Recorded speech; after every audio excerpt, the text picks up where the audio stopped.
wouldn't be wrong in thinking that, hey, that guy Joby has a lot of projects on the go. Plenty to keep him busy.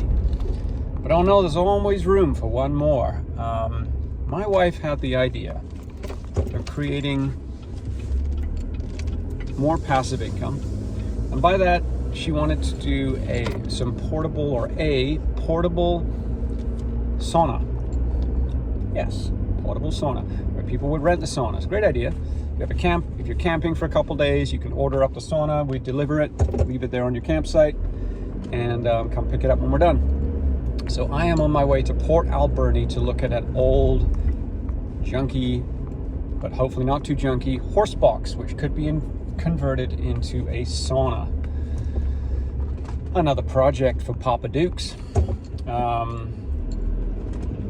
kind of like the idea in a way, but also know that we have a lot on our plate. So if we don't have any time pressure and we can chip away at it, the horse box is cheap enough that it's not a big loss, and we can always use a trailer for moving materials. So that's what I'm doing now. I am going out to the boondocks to look at another project. Crazy. So I picked this up for cheap. It was $1,800. I talked him down to $1,200. It's a little guy, but I think it's a good starter. So I think we could easily fit 3, 4, 5, 6 people in this if you had round seating at the front. The question is where we put the stove. The stove could either go at the back or it could go right at the very front, with the chimney kind of sticking out and up. But yeah, I mean, it needs work for sure. You can see that the metal floor has given way, so I'll have to cut all that out and replace it. The exterior paneling is fairly well intact. The roof is decent. It needs a lick of paint for sure. These could probably stay, some ventilation. All of these partitions would come out, and then we would figure out a layout. I guess I would insulate this, cover it in cedar. It has a couple roof vents. I mean, in the sauna, you just want it to get dang hot, right? So maybe we'll keep these windows in and they can be active. So it would be kind of nice to have round seating at the front, because you'd fit a lot of people in there, and then have the back doors just be able to open if you wanted to just air it out. So it's not the biggest footprint to work with. Let's see, it's 1, 2, 3, 4, 5, 6, 7, 8 feet long by 1, 2, 3, 4, 5 feet wide.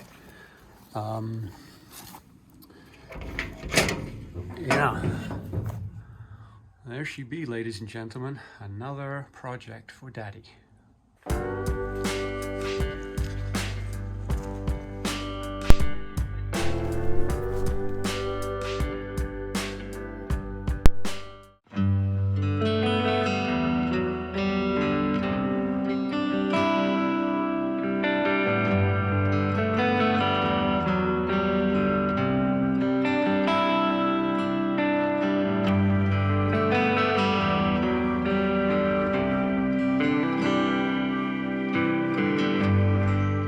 Well, folks, it was raining yesterday and it's partly blue sky today. I have put this off for a little bit, and like I mentioned, I was pretty disheartened by this.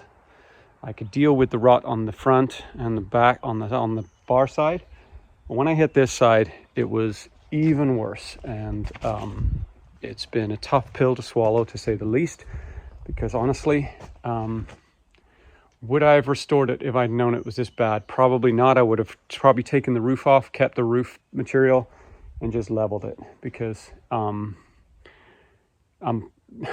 pardon the phrase, I'm polishing shit. All of these rafters up here that come off, they're all got rotten ends. So I've got to drop the ceiling inside, sister up good wood to that wood, so I've got something to attach it into. I've already replaced sistered up all of the rotten joists here and put plywood on top, so that part's done and the fascia's done. But now I've got to remove this ugly thing, and it was full of drywall, so I've got to go and dispose of the drywall separately and just kind of try and dig down and find myself some energy to do this. It's been a lot. You know, you get to this point when you stare at a project long enough, you just got to start going. You just do, because you just stand here and go, oh my God. And it starts with the swing of a hammer. So I'm just going to have to get into it, swing the hammer, and start rebuilding this baby.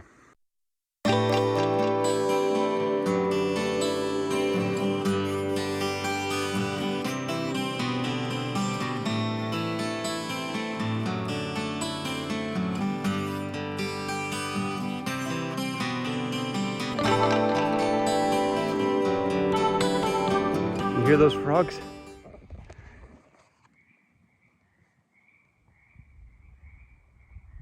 And a car comes. Hate that part. Feels like spring when the frogs are singing. That's a pretty awesome sound. We don't get that in Vancouver. I don't want to count my chickens before they're hatched, but I feel like I'm having an okay afternoon. I'm constantly dealing with this butterflies in my stomach, anxiety. You can probably relate if you're a kind of a left brain achiever. There are so many tasks to do here that it makes me anxious when I'm on a task. I think I should be on another task. Just yesterday or day before yesterday, I was digging up a big tree root, and you know, with the digger, you're kind of like excited. Oh, it's almost gone! It's almost gone! Oh, it's gone! And then and in the back of your head, in my head, I'm thinking, is this just a waste of time? Is anyone going to notice? Should I just leave this root in the ground? What's the point? And then I notice myself. I mean, noticing is half the battle, but I notice that my stomach's all wound up, and I'm sitting on a tractor digging out a tree root because it's not going fast enough, and should I stop, and why, you know, and it's so stupid. But it is what it is. It's something that I have to struggle with. But today I'm feeling less butterflies in my stomach. I think one thing I've realized is, you know, God created the world in 6 days, and on the seventh day he rested. And I try and work 7 days, and man, it doesn't work. I worked all day Saturday, and I tried to work Sunday a little bit. And I told myself when I moved to Vancouver, you're going to have your weekend off, at least one day a week, just to go and do family stuff. And, you know, if the family's doing something else, and I just jump on do a task. And I've noticed the next day, like Monday, I was agitated, I was tired, agitated, short-tempered. And this has happened repetitively. And I'm noticing I need to have that break day to just chill. But easier said than done when there's nothing else going on.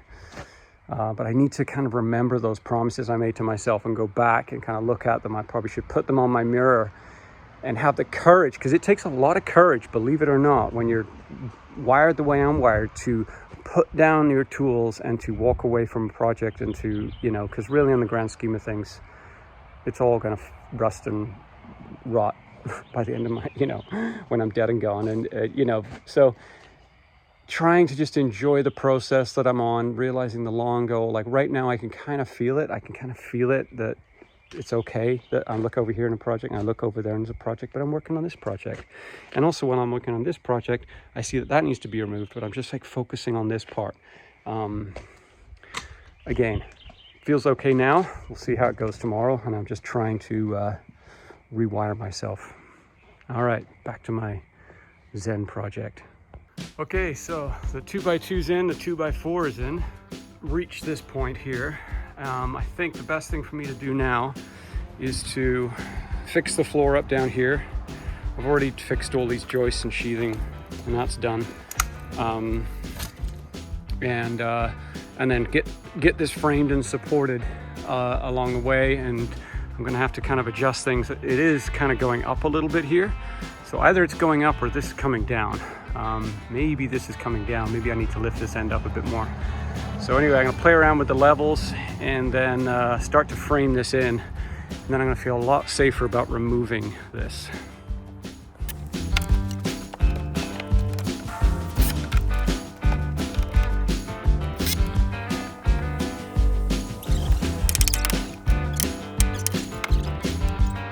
Well, I think I'm gonna call it a day. It feels good to have actually bit this one, faced it, and get all the rut out of this side and start putting in new.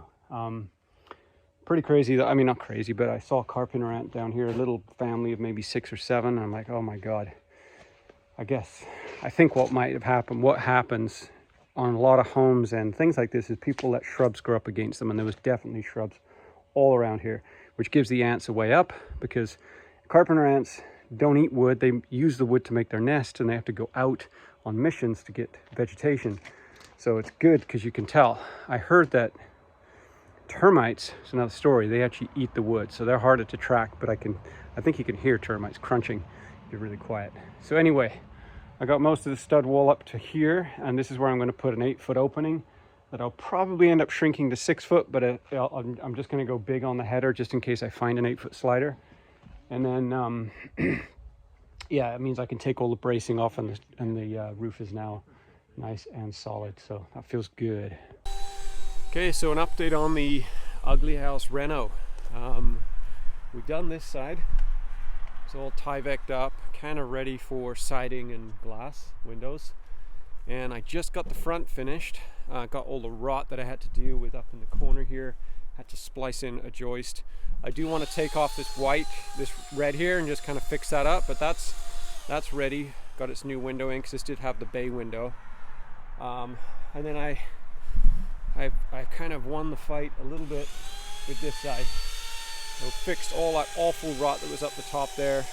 Complete mush and powder. Had to do it by myself, which was tough. But we got it done, and I put a big 8-foot header in here.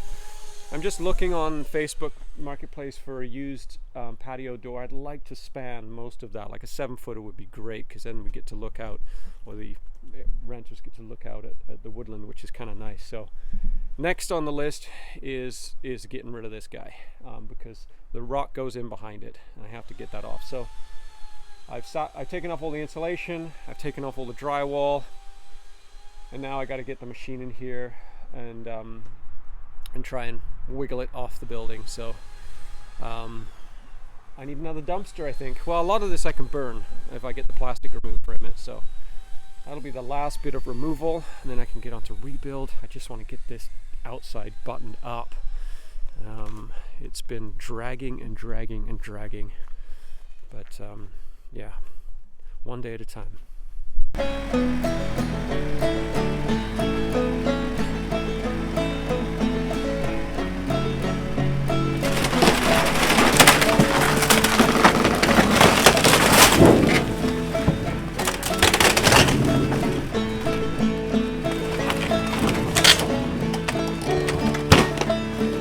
That is the last of the demo, and it's pretty incredible to me how much time I've spent on this box.